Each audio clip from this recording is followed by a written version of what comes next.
Bisnis sangat dinamis, mungkin ada yang bertanya-tanya, apa gunanya baca diari si Bosman Sontoloyo ini? Bagi saya, menulis catatan harian di FB itu agar saya bisa tidur tenang, setelah sibuk seharian, sesaat sebelum tidur saya terbiasa ketak-ketik membuat sedikit tulisan, itu sudah jadi semacam ritual buat saya, me time saya. Tak lebih dari 20 menitan saya habiskan, barulah saya beranjak ke tempat tidur.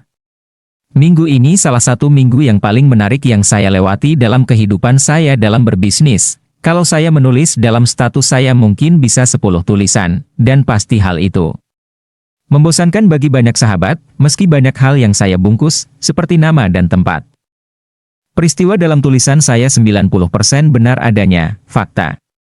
Pastinya tidak 100% saya buka, banyak yang saya diskon karena namanya privasi harus dijaga. Saya juga senang menulis tentang keilmuan aplikasi psikologi atau psikologi terapan, gabungan dari bekal pendidikan saya di sosial psikologi berikut pengalaman saya dalam menerapkannya di dunia bisnis. Sudah cukup panjang jam kuliah, eksperimen sosial, dan ratusan buku yang saya baca untuk hal ini. Jadi, kembali ke pertanyaan tadi, apa gunanya membaca tulisan saya? Saya hanya berniat untuk memberikan sedikit kontribusi keilmuan, dengan harapan mudah-mudahan tulisan ringan saya bisa memperkaya wawasan. Ada juga tulisan saya tentang saran strategi manajemen dan bisnis. Yang bukan saya kerjakan langsung, tetapi ada dalam pola pikir saya, yaitu seperti kritikan kepada para menteri. Bagi saya, mengelola negara dalam sisi kementerian adalah sesuatu yang banyak memengaruhi keseharian penduduk Indonesia. Saya ingin membuka mata banyak teman bagaimana cara pandang jika Anda ditunjuk sebagai menteri nantinya. Cara pandang itu penting karena dari situ kita bisa tahu langkah apa yang akan dilakukan, dan dari situ kita bisa lihat, ini akan jalan sukses atau kebelangsak dan bubar.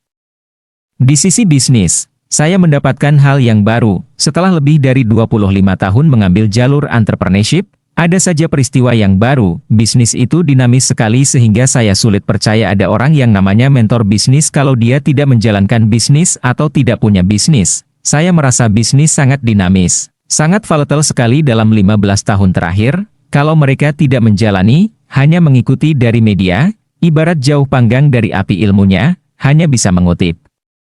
Perkataan Jack Ma, Lakshmi Mittal, Warren Buffett, Adnan Khashoggi, sementara kitanya bukan pedagang senjata, bukan pemain saham, bukan pebisnis startup, bukan industrialis, kita hanya pedagang UKM.